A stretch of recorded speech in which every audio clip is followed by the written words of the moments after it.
My name is Elizabeth Rivera. I'm 27. Last Saturday at 7:43 p.m., I was standing at my own wedding reception in a $1,200 dress I'd saved 8 months to buy, watching my father tap his champagne glass with a butter knife in front of 300 people, about to give a toast I didn't ask him to make. "My daughter," he said, his voice carrying over the string quartet.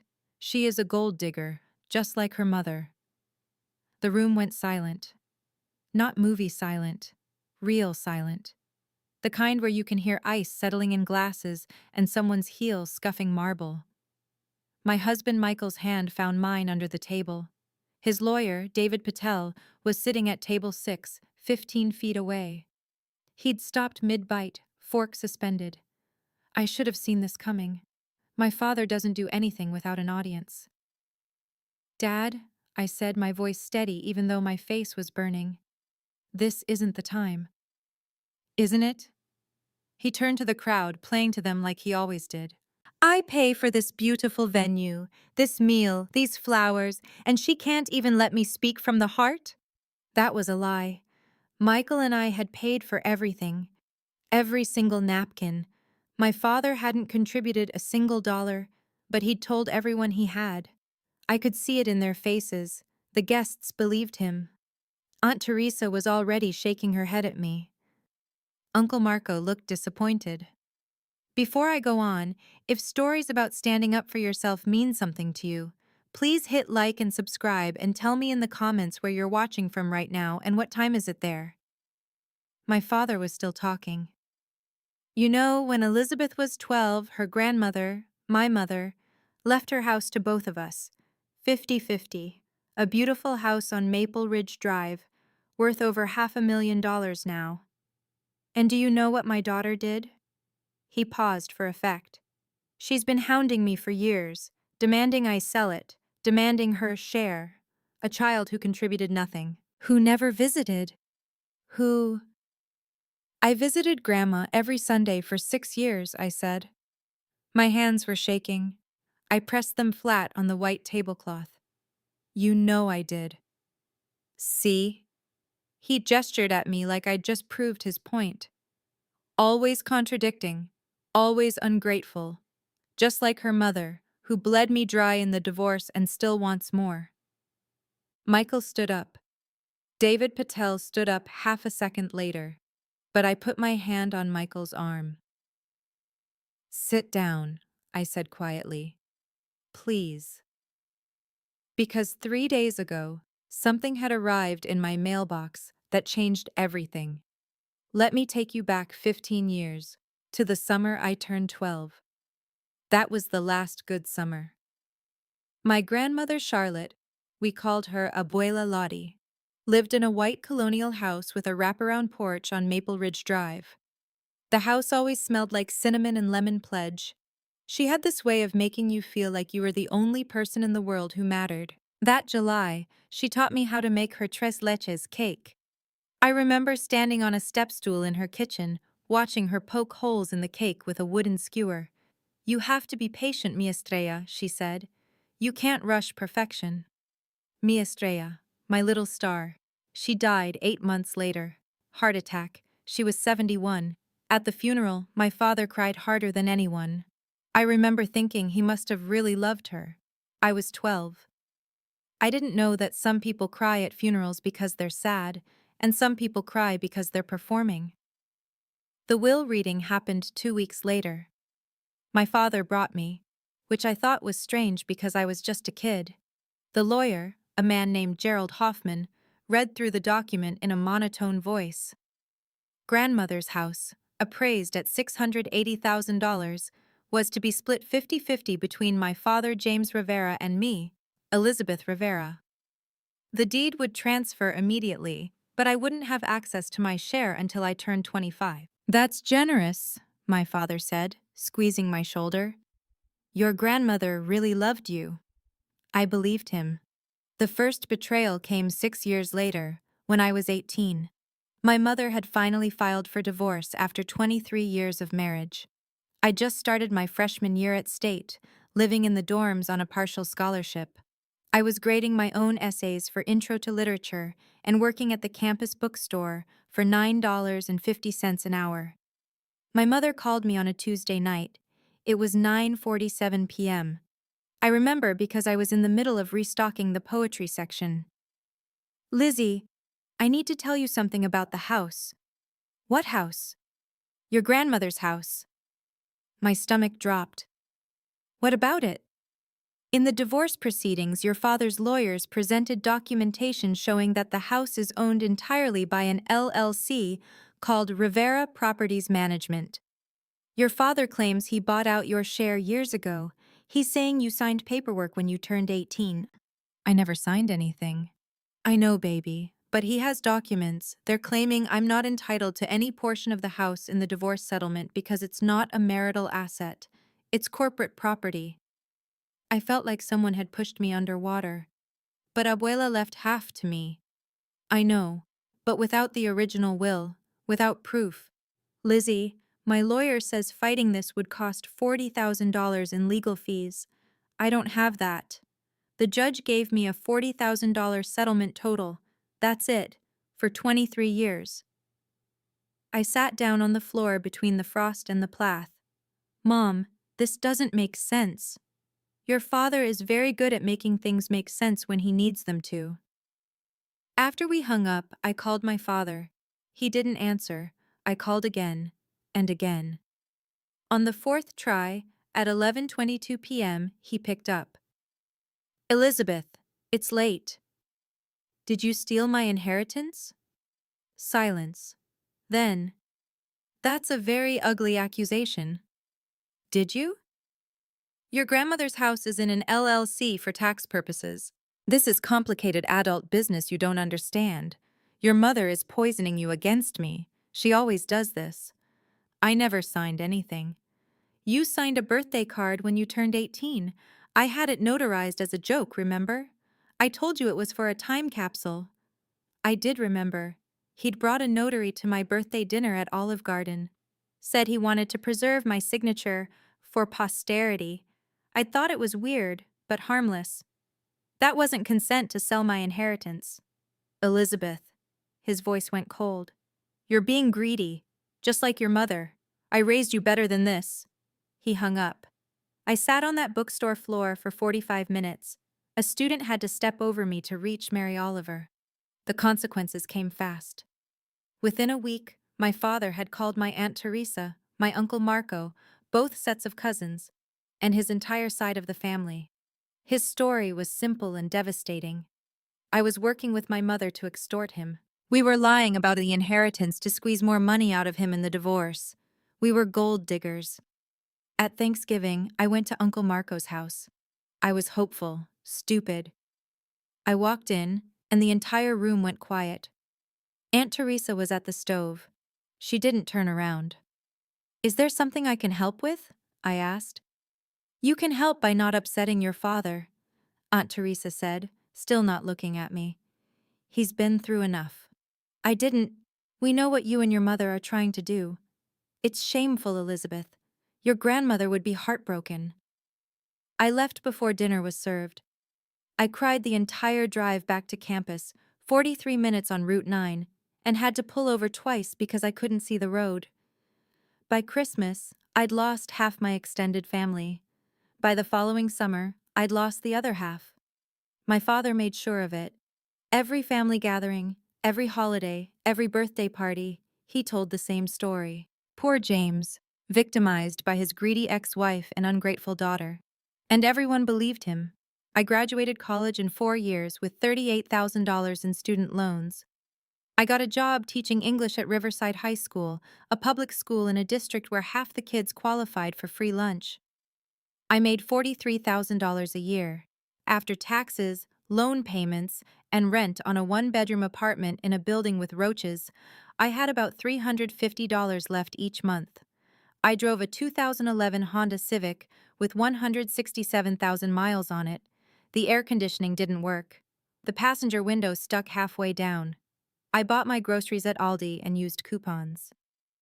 When Michael proposed to me after 2 years of dating, we booked our honeymoon suite with a Groupon. I was not a gold digger. but my father was very good at making people believe I was. The second public humiliation happened on a Wednesday afternoon in October, 3 months before my wedding. I was in my classroom during lunch period, grading essays on the Great Gatsby, 28 papers, 28 interpretations of the green light. My father walked in without knocking. I looked up. "Dad, what are you doing here?" "I was in the neighborhood." He wasn't. He lived 40 minutes away. "Thought I'd see where my daughter works." He looked around the classroom like he was touring a crime scene, took in the peeling linoleum, the water-stained ceiling tiles, the poster of Shakespeare I'd printed myself at FedEx because the school couldn't afford decorations. "This is what that expensive degree got you?" he said. "Grading papers in a building that smells like mildew?" "I like my job." "Of course you do. It's easy. Summer's off. You always did choose the path of least resistance." 3 of my students were in the hallway. I could see them through the door window. They were listening. "Dad, I'm working. Can we talk later?" "I wanted to let you know I won't be bringing a +1 to your wedding." "Okay." "Your mother will be there, and I won't subject myself to her presence more than necessary, but I'll still pay for my portion." He hadn't paid for anything. We both knew it. "I also wanted to ask if you've thought about what I said, about the house." "There's nothing to think about. Grandma left half of it to me." "Elizabeth." He sighed like I was a disappointing student. "You're 27 years old. You're about to be married. Don't you think it's time to let go of this fantasy? Your grandmother loved you, but she loved me more. I was her son. The house is mine. It's always been mine." Something hardened in my chest, something that had been soft for too long. "The house was appraised at $680,000, I said. "Half of that is $340,000. That's not a fantasy. That's math." "You're embarrassing yourself." One of my students, Marcus, a junior with a 4.0 GPA, poked his head in. "Ms. Rivera, you okay?" My father turned to him, smiled. "She's fine, just family business. You know how it is." Marcus looked at me. I nodded. "It's fine, Marcus. Thank you." After my father left, I sat at my desk and stared at the stack of essays. I didn't grade a single one. I just sat there until the bell rang for fifth period. That night, I told Michael everything. We were in his apartment, soon to be our apartment, eating takeout Chinese food on his couch. "He's gaslighting you," Michael said. He was a lawyer, corporate contracts mostly, but he knew manipulation when he saw it. "Everything he's saying is designed to make you doubt yourself." "I know. We should fight this. I can ask around, find someone who specializes in estate law." "With what money, Michael? You're already paying for the wedding. I can't ask you to." "You're not asking, I'm offering. It'll cost tens of thousands of dollars, and we still might lose. My father has documents. Forged documents probably, but documents. I have nothing." Michael set down his low mane. "So we do nothing?"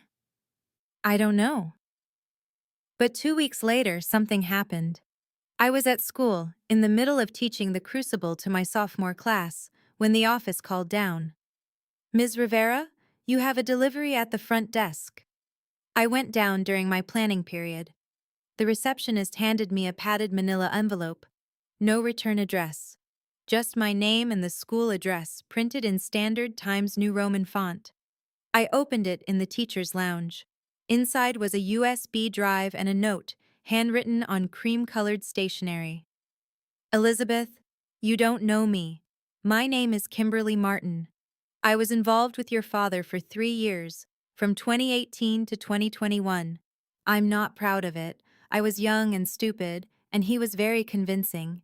I'm sending you this because I know what he did to you and your mother. I know about the house. I helped him set up the LLC. I was listed as the co-owner so it would look like a legitimate business entity and not a shell company to hide assets. He dumped me 6 months ago for someone younger. He called me greedy when I asked for the $15,000 he owed me for rent. He called me a gold digger. He uses that word a lot. On this USB drive, You'll find a voicemail he left me in 2019, drunk, bragging about how he'd outsmarted everyone in his divorce. He confesses to everything: where he hid the money, how he forged your signature, how he transferred the house into the LLC 18 months before filing for divorce. I don't want anything from you. I just think you deserve to know the truth. Good luck. K. My hands were shaking. I read the note 3 times. Then I locked myself in the single-stall bathroom, plugged the USB drive into my phone with an adapter, and listened to the voicemail. My father's voice, slurred and proud. Babe, you gotta understand. I'm a genius. An absolute genius. I moved the house into our LLC in January 2017, 18 months before I even filed. Karen's lawyers didn't catch it. The judge didn't catch it. And my idiot daughter thinks she's entitled to half? She was 12 when my mom died. She didn't do anything. I'm the one who took care of everything. I'm the one who deserves it. They're just gold diggers, both of them. But I'm smarter. I'm always smarter. There was more. 4 minutes and 12 seconds total. Enough to prove fraud. Enough to prove forgery. Enough to destroy him. I sat on that bathroom floor for 20 minutes. When I came out, I called Michael. I have it, I said. I have proof. 3 weeks later, I sat across from David Patel in his office on 7th Street. David was Michael's law school friend, now a partner at a firm that specialized in estate litigation and fraud cases. Michael had asked him to review the evidence as a favor. David listened to the voicemail twice, read Kimberly's note, examined the LLC documents she'd included. Then he looked at me. This is airtight. We can file a civil suit for fraud, conversion of assets, and unjust enrichment. We'll win. How much will it cost? For you? Nothing. I'll take it on contingency. When we win, and we will win, I take 30% of the recovery. The rest is yours. Why would you do that? Because Michael is my friend, and because your father committed a crime that's very easy to prove, and I don't like criminals. My father tried to stop it, of course. When he got the notice of the lawsuit, he called me 14 times in one day. I didn't answer. He sent emails. He showed up at the school again. This time, the principal had to escort him out. He called Uncle Marco, Aunt Teresa, everyone. Told them I was suing him out of pure greed. That I'd fabricated evidence. That I was trying to ruin him. Some of them believed him. But some, like my cousin Nina, started asking questions. The weeks before the wedding were chaos. My father hired his own lawyer, a man who tried to argue that the voicemail was taken out of context. David Patel destroyed that argument in one email, pointing out that the LLC documents matched my father's confession word for word.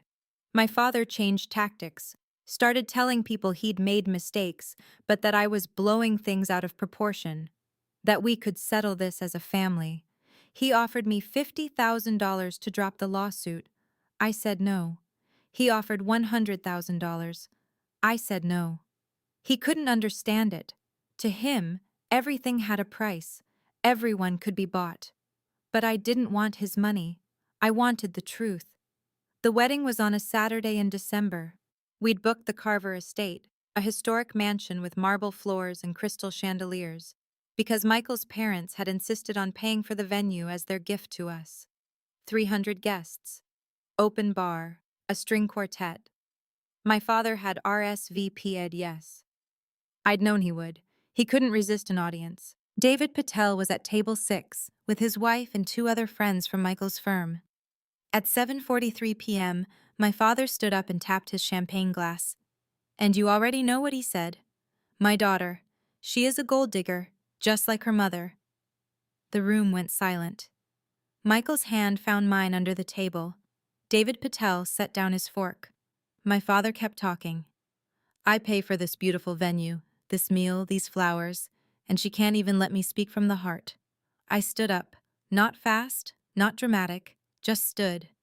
Excuse me, I said. I walked across the marble floor in my $1,200 dress and my borrowed heels. walked past table 6, where David was already pulling a folder from his briefcase, walked to the DJ booth, where a college kid named Ryan was managing the playlist. "Can I borrow your microphone?" I asked. Ryan looked confused but handed it over. I walked back to the center of the room, tapped the microphone twice.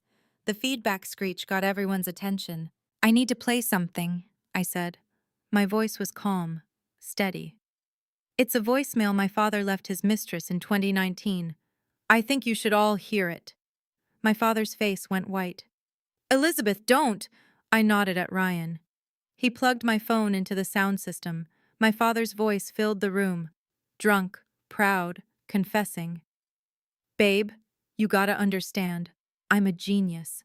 An absolute genius."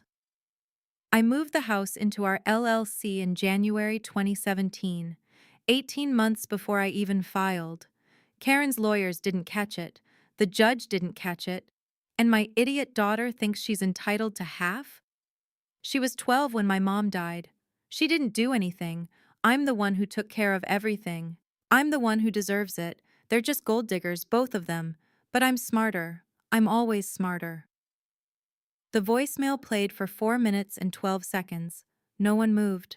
No one spoke. When it ended, I handed the microphone back to Ryan. "For the record," I said, "I didn't ask for this toast. I didn't want my father to speak. But since he did, I thought you should know what kind of man calls his daughter a gold digger." David Patel stood up, walked over with the folder. "Mr. Rivera, you've been served. This is a civil lawsuit for fraud, asset conversion, and unjust enrichment in the amount of $340,000 plus interest and legal fees. We'll see you in court." He placed the papers on the table in front of my father. The room erupted, not in applause, in chaos. People talking over each other. Gasps. Someone dropped a glass. Aunt Teresa stood up, her face pale. "James, is this true?" "It's out of context," my father stammered. She edited it. I didn't edit anything," I said. "The full audio file is part of the court record. Anyone can request it." Uncle Marco was staring at my father like he'd never seen him before. "You stole from your own daughter?" "I didn't steal. The house is mine. You just admitted it," Nina said from table 9. "We all heard you. You said you hid it from the divorce. You said Elizabeth was 12 and didn't deserve it." My father looked around the room, looking for allies, for anyone who still believed him. No one was looking at him the way they had 10 minutes ago. "You're all turning on me?" he said. "After everything I've done for this family?" "What have you done, James?" Aunt Teresa's voice was quiet, cold. "Besides lie?" My father grabbed his coat, looked at me one last time. "You're going to regret this." "No," I said. "I'm really not." He left, walked out through the side door. I heard his car start in the parking lot 30 seconds later. The reception continued, awkwardly at first. Then someone turned the music back on. Michael pulled me onto the dance floor. David Patel raised his glass from table 6. I danced with my husband in a room full of people who finally knew the truth. 6 weeks later, my father's lawyer contacted David Patel with a settlement offer. Full amount, $340,000 plus 8 years of accrued interest at 4%, plus my legal fees. Total, $449,680. I accepted. The money hit my bank account on a Thursday in February. I sat at my kitchen table, our kitchen table now, mine and Michael's, and stared at the number on my screen for a long time. I paid off my student loans, all $38,000, paid off Michael's too, put a down payment on a house, a real house, with a yard and a porch and a bedroom we're planning to turn into a nursery someday. I kept teaching. I didn't quit my job or buy a new car or do anything dramatic.